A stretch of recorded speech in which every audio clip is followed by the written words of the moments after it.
오늘 말씀은 굉장히 그 위기가 고조되고 있는 이야기를 담고 있습니다. 조금 이해가 안 되는 부분들이 좀 보일 수 있죠. 왜 모르드게는 하만에게 무릎을 꿇지 않았을까, 절하지 않았을까, 이런 이야기라든가, 근데 왜 하만은 이스라엘 사람들을 이렇게 죽이려고, 그러니까 모르드게에게만 원한이 있지 않고 이스라엘 민족 전체를 죽이려고 했을까? 이런 것들이 사실 우리에겐 좀 수수께끼처럼 다가올 수 있을 것 같습니다. 이런 부분들을 좀 오늘 본문을 통해서 해석을 하다 보면 우리의 삶에 때로는 억울하게 어떤 일들을 우리가 겪는 일들이 굉장히 많잖아요. 특별히 신앙을 갖고 살아가는 것 때문에 겪게 되는 말도 안 되는 핍박, 이해할 수 없는, 억울하기도 하고, 이런 일들이 어떤 관점으로 해석이 될 수 있겠다. 하나님의 관점에서 어떻게 이걸 바라봐야 되나 하는 관점을 오늘 본문의 내용을 통해서 우리가 얻지 않을까, 이런 생각을 해봅니다. 힌트들이 좀 있어요. 왜 하만이 이 이스라엘 백성들을 죽이려고 했는지, 진멸시키려고 했는지, 여러분들이 어떻게 보면 되게 한 단어가 나오는데 그 단어들에 조금 집중해서 이렇게 좀 보시면 이해가 됩니다. 근데 그게 찾아내기가 쉽지는 않을 겁니다. 그렇게 쉬우면 그냥 읽고 끝나면 되죠. 근데 그렇게 어렵다는 걸 좀 이야기를 먼저 드리고요. 그러나 하나씩 좀 읽다, 그래서 이렇게 된 거구나 라고 하는 생각이 들면 오늘 해석을 잘 한 겁니다. 같이 한번 읽어볼까요? 1절 시작. 이런 일들이 있은 지 얼마 뒤에 아하수르 왕은 아각 사람 함므다다의 아들 하만을 등용하여 큰 벼슬을 주고 다른 대신들보다 더 높은 자리에 앉혔다. 자, 앞에 있었던 이야기를 한번 생각해 봅시다. 좀 뭔가 이상하죠. 왜냐하면 모르드게가 그 왕을 시해하려고 하는 음모를 발각해내고 그것을 고발했습니다. 근데 그럴 때는 그냥 그렇게 쓱 지나가요. 아니, 그거 엄청난 일이잖아요. 그러면 그런 일을 발각해낸 사람에 대해서 공을 치하하고 높은 자리에 앉히는 것이 당연한 수순인데 그렇게 하지 않습니다.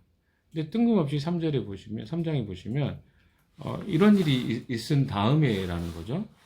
아하수르 왕이 아각 사람 함므다다의 아들 하만을 등용합니다.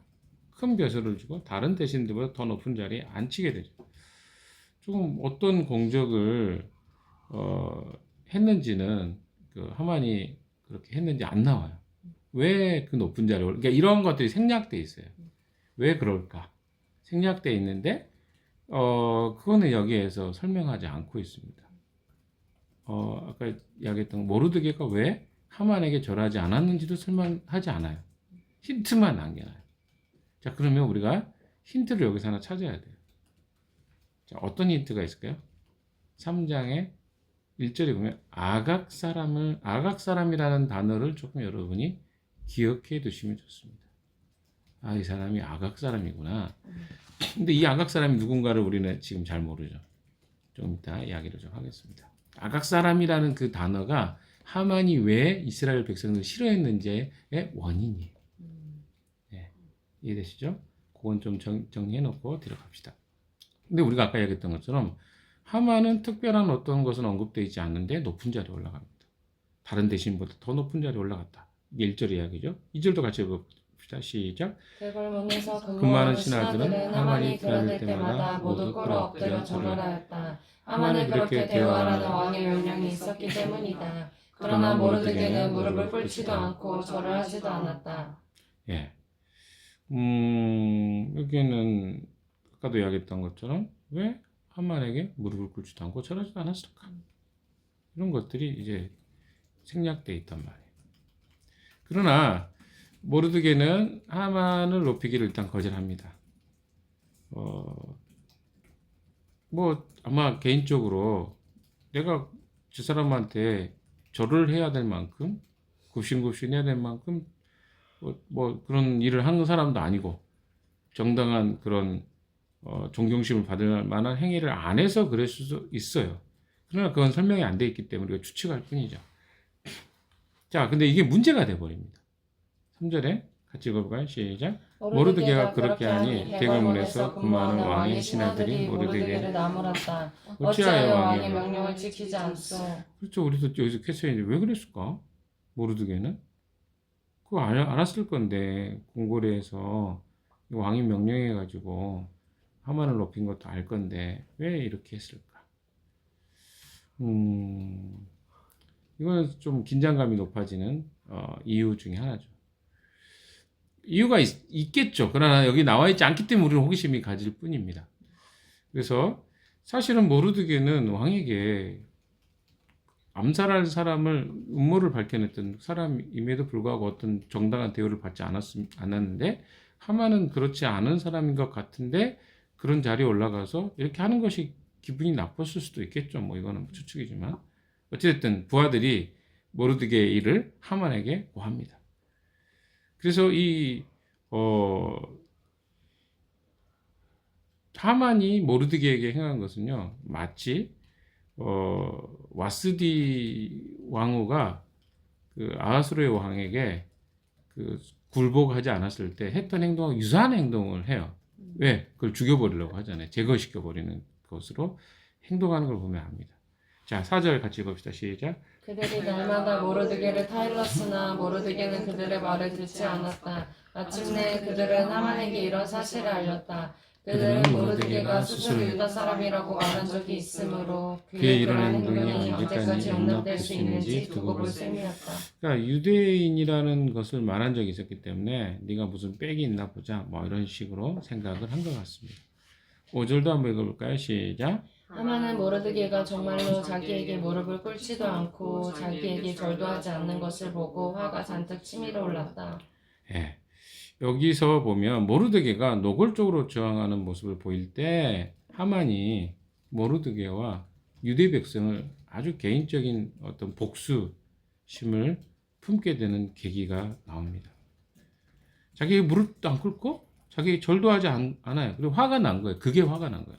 그러니까 굉장히 이 사람은 권력지향적인 사람인데 자기에게 어때요? 순복하잖아요. 이게 굉장히 이 세상의 하나의 흘러가는 원리인 것 같아요. 권력을 가진 사람들은요, 뭐 백성들이 뭐 헌법에는 뭐 국민이 주권을 뭐 권력자에 이양했다 하지만 실제로 이 세상을 통치하는 사람들은요, 그게 자기 권력이라고 생각해요. 그리고 어때요? 그렇게 하지 않는 사람에 대해서 제거하고 싶고 실제로 별로 돌봐주지도 않습니다. 자기를 그렇게 권력자로 인정하지 않을 때. 그게 지금 하만의 모습 속에 아하수르의 왕의 모습 속에 그대로 나타나죠. 그래서 3장 1절에 하만의 정체에 대해서 우리는 이야기했어요. 그 사람은 어떤 사람이다? 아각 사람이다. 아각 사람인 하만이 왜 그러면 이스라엘 백성과 원한 관계가 되었는가를 잠깐 살펴보겠습니다. 과거에 이스라엘 백성들이 제일 먼저 홍해를 건너고 만났던 족속이 누군지 아십니까? 아말렉 족속입니다. 아말렉 족속이 이스라엘을 향해서 어떻게 해요? 적대적인 감정을 품죠. 죄인 아말렉이라고도 표현됩니다. 출애굽기 17장에 보시면. 그러니까 이게 죄의 아주 상징적인 존재. 그러니까 이스라엘 백성들은 어떻게 보면 하나님 백성으로 출애굽을 했어요. 죄로부터 이제 자유케 되는 어떤 과정들을 하죠. 근데 거기에 제일 먼저 맞닥뜨렸던 민족이 아말렉 족속입니다. 근데 이 아말렉 족속들이 어떻게 해요? 끊임없이 유대 민족을 죽이려고 멸절시키려고 하죠. 그리고 나중에 그 출애굽기 17장에도 보면 맨 마지막 부분에 대대로 아말렉과 싸울 것이다. 하나님께서 그렇게 약속을 해주십니다. 그러니까 이 아말렉이라는 존재가 죄의 상징성을 갖고 있어요. 근데 이 영향이 누구에게 있냐? 아각이라는 사람에게 있습니다. 아각과 연결이 됩니다. 그 이야기는 조금 더 합시다. 그러니까 모르드게가 하만에게 저항한 일은요, 사실 개인적으로 모욕에 관련된 건 아니었어요. 아마 신앙적이었을 가능성이 굉장히 높습니다. 신앙적인 부분이. 근데 이거를 하만은 어떻게 생각해요? 그냥 단순히 개인적인 것뿐만 아니라 자기 민족적 감정으로까지 이걸 확대시키고 있는 것을 사실은 보여줍니다. 자, 조금 더 보면요. 제가 아까 이야기했던 것처럼 출애굽기에 아말렉과 이스라엘 백성들 그때부터 적대적인 관계가 됩니다. 이후에도 신명기 25장에 보시면 아말렉 족속들은 진멸돼야 될 대상인 것을 명확히 합니다. 그래서 자 보세요. 모르드게가 어디 사람이죠? 아니죠. 베냐민 지파. 베냐민 지파로 올라가면 누가 나옵니까? 사울이 나옵니다. 근데 첫 번째 왕이었던 사울이요. 아말렉 족속과의 전투가 있었던 이야기가 사무엘상 15장에 나옵니다. 하나님은 사울에게 아말렉 족속을 철저히 진멸할 것을 명령하십니다. 그러나 사울은 무슨 이유에서인지 아말렉 왕 아각의 목숨을 살려줍니다. 이때 나온 사람이 아각이에요. 사무엘상 15장 20절에 나옵니다. 그래서 이후에 사무엘이 아각을 죽입니다. 그러니까 이 누구죠? 사울의 후손이었던 모르드게와 이 아각의 후손인 하만은 굉장히 길고 긴 인연을 가지고 있었습니다. 아이러니하게도 나중에 아말렉 사람의 손에 의해서 사울 왕이 죽임을 당하죠. 자결할 때 그 옆에 있었던 사람이 아말렉 소년이었습니다. 굉장히 긴 스토리지만 요약해 보면 하만이 왜 유대 사람들을 그렇게 진멸하려고 했는지가 이제 풀렸습니다. 무엇입니까? 아말렉 족속 중에 아각의 후손인 사람이 바로 하만이었기 때문에 그는 그래서 이 내용들을 잘 알고 있었을 것입니다. 그래서 단순히 이스라엘 백성들을 한 사람이 모르드게만 죽일 것이 아니라 6절에 보시면 나옵니다. 더욱이 모르드게가 어느 민족일지를 알고서는 이라고 표현되어 있어요. 얘네들이 유다 민족이야? 이렇게 생각을 한 거죠. 하만은 모르드게 한 사람을 죽이는 것은 너무 가볍다고 생각합니다. 그래서 어떻게 해요? 하만은 아하수레가 다스리는 온 나라에서 모르드게와 같은 결의 유다 사람들 모두 없앨 방법을 찾습니다. 긴 스토리를 이제 좀 정리를 해보면 이런 거죠. 이들은 굉장히 오랜 인연이 있었구나. 근데 그 인연이 뭐냐면 하나님의 사람과 하나님 백성이 아닌 사람이 이 아주 적대적인 관계에 있는 두 사람이 지금 역사의 한 중간에서 만난 거예요. 그게 바로 하만과 모르드게로 대표되는 둘 관계 안에 표현되고 있는 긴장 관계입니다. 자, 7절. 운명의 날이 정해지죠. 자, 7절 한번 읽읍시다. 시작. 아하수레 왕 12년 첫째 달 니산 어린날 사람들이 유다 사람들을 어느 날에 죽일지 그날을 받으려고 하만이 보는 앞에서 주사위에 일종인 부르를 던졌다. 주사위가 12째 달 나달 13일에 떨어졌다. 여러분 참 우연 아닌 우연인데 이 날이 어떤 날인지 아십니까? 6월절의 날입니다. 희한하죠. 그 역사의 아이러니 같은 이야기인데 6월절에 이스라엘 민족이 멸절 위기를 당했던 적은 한 번 더 있었죠. 언제입니까? 출애굽하기 직전에 6월절. 6월절이 시작됐던 시점이 어떻습니까? 6월절의 어린 양의 피로 문설주에 그 피가 발라진 그 집들은 사망이 패스오버했다. 죽음이 지나갔다. 6월절이잖아요. 그것과 동일한 날에 어떻게 주사위가 던져졌는데 어때요?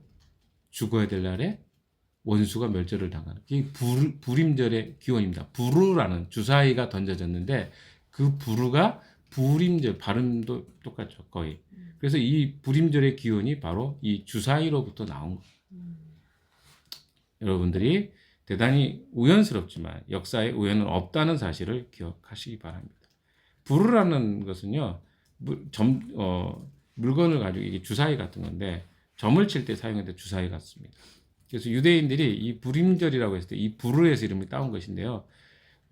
바로 이 부르를 통해서 주사위를 던졌던 것은 바로 바사의 신들이 이런 부르를 가지고 점을 쳤는데 하필이면 그날이 6월절이에요.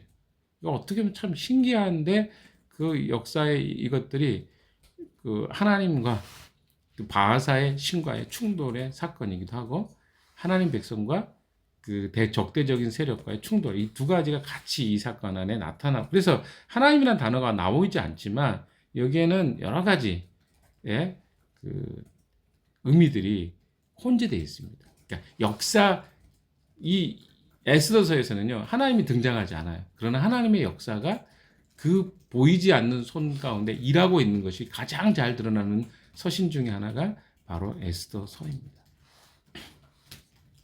그래서 7절에 이야기했던 거 8절 한번 봅시다. 여기 쭉 한번 읽어봅시다. 8절 시작. 하만은 아하수에로 왕에게 말하였다. 임금님께서 다스리는 다스리시는 왕국의 여러 지방에 널리 흩어져 사는 민족이 하나 있는데 그들은 자기들끼리만 모여서 삽니다. 그들의 법은 다른 백성들의 법과도 다릅니다. 더욱이 그들은 임금님의 법도 지키지 않습니다. 임금님께서 그들을 그냥 두시는 것은 유익하지 못한 일이라고 생각합니다. 자, 세상의 사람들이 쓰는 방법 중에 하나가 교묘하게 사람들이 거짓말하는 방식인데 이 하만 역시 여기에는 사실도 있지만 사실이 아닌 것도 있습니다. 무슨 말입니까? 어떤 게 사실일까요? 자기들끼리만 모여서 합니다. 그것도 사실이 아닙니다. 왜냐하면 그들이 어디로 왔어요? 네, 페르시아에 와서 지금 모르드게 같은 경우 섞여 살고 있잖아요. 이미 에스더 같은 경우도 왕궁에 들어와 있고. 그러나 법이 있습니다. 근데 다른 나라 법과 다르죠. 이거는 맞아요. 근데 틀린 게 뭡니까? 임금님의 법도 지키지 않는다. 굉장히 교묘하게 그 사람들의 이야기를 이야기하면서 자기의 그 의도가 여기에 관철되도록 머리를 짠 거죠. 그리고 예상했던 것처럼 아하수로는 어때요? 거기에 넘어갑니다. 그게 굉장히 단순해요. 구절에 보십시오. 임금님께서만 좋으시다면 그들을 모두 없애도록 조서를 내려주시고. 이렇게만 하면 안 들어줄 것 같으니까 그가 이야기합니다. 그러면 저는 은하 10,000달란트를 임금님의 금고 출납을 맡은 관리에게 주어서 입금시키도록 하겠습니다. 왕하고 딜을 해요. 그잖아요. 그러니까 자기의 진정성, 자기가 당신에게 충성한다는 그런 식의 자기의 복수를 하는데 마치 충성하는 것처럼 해서 이걸 가장하고 있는 것을 보게 됩니다. 굉장히 영리하죠. 이 세상의 사람들이 이렇습니다. 그러니까 왕이 어때요? 거기 껌뻑 넘어가죠. 10절 한번 봅시다. 시작. 그러자 왕은 자기 손가락에 끼고 있는 인장 반지를 빼서 아각 사람 함므다다의 아들인 유다 사람의 원수 하만에게 맡겼다. 자, 자기의 인장 반지를 준 거 뭡니까? 굉장히 이 도장을 찍으면 왕의 명령이 되기 때문에 이건 법이에요. 그러니까 이거는 굉장히 흡족했다는 거죠. 그러니까 아하수로에가 어떤 사람인가가 너무 아부하고 그것에 대해서 그 뭐랄까요 딸랑딸랑하면 넘어가는 그런 유형의 사람입니다. 아각 사람이 이제 자기가 원하는 어떤 이 모사가 이제 완성되어가는 과정이죠. 특별히 왕의 조서가 찍히면 이건 끝나는 거예요. 뭐 와스디 왕후조차도 폐위를 바꿀 수 없었잖아요. 11절 같이 봅시다. 시작. 왕이 하만에게 그들은 경이 것이요 그 백성들의 경에 맡길 때 알아서 좋을 대로 하시오. 지금 돈이 왕이 뭐 돈이 은 1만 달란트가 없겠어요. 그 제국이 자기 건데 127개 도를 다스리는 왕이 은 1만 달란트 때문에 뭐 하겠어요. 그게 아니라 그냥 기분이 좋은 거예요. 자기를 이렇게 대우하고 자기에게 충성한다고 하니까 뭐 그 나라 백성을 진멸하는 것이 왕에게 충성하는 걸로 보였겠죠. 그러니까 이 사람은 굉장히 실수를 잘합니다. 그잖아요. 와스디 왕이 폐위할 때도 그랬고 지금 이스라엘 민족을 자기가 어떤 결정을 하고 있는지도 모르고 그 결정을 하고 있는 거예요. 12절 같이 읽어봅시다. 시작. 첫째 달 13일에 왕의 서기관들이 소집되었다. 그들은 하만이 불러주는 대로 각 지방의 글과 각 민족의 말로 조서를 만들어서 왕의 대신들과 각 지방의 총독들과 각 민족의 귀족들에게 보낸다. 조서는 아하수르 왕의 이름으로 작성되었고 거기에 왕의 인장 반지로 도장을 찍었다. 영향력 있는 사람이 안 읽어버리면 다 안 읽어버리네. 자, 아각 사람 아까 이제 10절에 보시면 하만이 어떤 사람인가가 좀 드러났죠. 유다 사람이 원수 하만에게 맡겼다. 유대인의 목숨이 이제 경각에 다다른. 왜냐? 이 당시에 왕의 칙령은요 결정적인 거예요. 그냥 사형 선고 내린 거예요. 그럼 생각해보면 우리가 이제 이 성경을 한참 지나서 지금 한 2000년이 넘는 시간에 읽으니까 이게 우리한테 안 다가오죠. 근데 우리에게 법으로 국가에서 아니 미국 대통령이 혹은 뭐 북한의 김정은이 우리는 인천에 사는데 여기서 전쟁 시작해도 미사일을 뭐 인천에 어디에 날리겠다 이렇게 했다고 생각 몇 월 며칠 하겠다고 하면 어떤 마음이겠냐고요. 이런 상황입니다. 지금 이 유대민족에게는 이게 절제절명의 상황이에요. 경소동에다 미사일 쏘겠다고 하는 거 똑같아요. 그러니까 이게 좀 안 다가오니까 그러니까 이거는요 유대민족의 죽음의 칙령이에요. 그걸 바꿀 수도 없어요. 이 절제절명의 위기 앞에서 자 그러면 유대민족은 어떻게 해야 될까? 이게 지금 여기에 나와 있는 이야기입니다. 13절 읽어봅시다. 시작. 그렇게 한 다음에 보벌꾼들을 시켜서 그 주소를 급히 왕이 다스리는 모든 지방으로 보냈다. 그 내용은 12째 달에 아달월 13일 하루 동안에 유대 사람들을 남녀노소 할 것 없이 모두 죽이고 도륙하고 진멸하고 그들의 재산을 빼앗으라는 것이다. 각 지방에서는 그 소설을 법령으로 공포하여 각 민족에게 알리고 그날을 미리 준비하게 하였다. 이거는요 도륙의 날이 결정된 거예요. 끝난 거예요. 법령으로 땅. 그러니까 절망이죠 유대민족. 그러니까 이것은 마치 출애굽하기 직전에 이스라엘의 모습과 똑같은. 이것이 다르게 이야기해 보면 지금 현재 하나님을 떠나버린 인류가 이 땅에 태어났을 때의 모습과 똑같습니다. 죽기 위해서 태어났죠. 살기 위해 태어난 게 아니라 죽음을 향해서 똑딱 시기가 흘러가는데 이게 우리에게 희망과 미래가 있는 게 아니라 죽음과 좌절과 절망이 있는 미래로 인간이 태어난 것과 똑같은 그런 모습으로 지금 이스라엘 민족의 어려움이 처해 있는 것이죠. 15절 마지막으로 읽어봅시다. 시작. 왕의 명령이 떨어지자 곧 보발꾼들이 떠나고 도성 수산에 또 조서가 나붙었다. 왕과 하만은 함께 술잔을 기울이며 앉아 있었지만 수산성은 술렁거렸다. 예. 여러분 가장 큰 권력을 가진 두 사람이 하만과 아하수에가 술잔을 나누고 있을 때 이스라엘 민족은 어떻게 하고 있습니까? 죽음의 위기 앞에 있었습니다. 수도에 거주하는 백성들은 이 소식을 듣고 얼마나 충격을 받았겠습니까? 제국 안에 있는 모든 유대인들이 몰살을 당한 위기 앞에 직면해 있었습니다. 자, 여러분 사실 우리의 눈에 이 세상은 그런 모습처럼 보여요. 이 에스더서가 사실은 작은 현재의 삶을 대변해주고 있다고 저는 생각합니다.